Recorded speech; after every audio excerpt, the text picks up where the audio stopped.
আসসালামু আলাইকুম রহমতুল্লাহ। দেশবাসী, মুসলিম ভাই বোনেরা, আমরা বিদ্যুৎ শিল্পনগর জামে মসজিদ থেকে সামান্য কিছু চাউল এবং ক্যাশ টাকা নিয়ে কুমিল্লা বুড়িচং থানা যাচ্ছি। ওখানে বন্যার্থদেরকে একটু সহযোগিতা করার জন্য। সেখানে মানুষ অনেক ক্ষতিগ্রস্ত হয়েছে।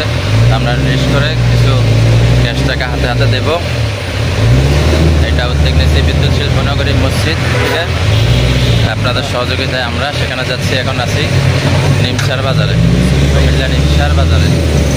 তো আপনাদের যাদের এখনও সুযোগ আছে, যে যেভাবে পারেন বন্যার যারা ক্ষতিগ্রস্ত হয়েছে তাদেরকে একটু সহযোগিতা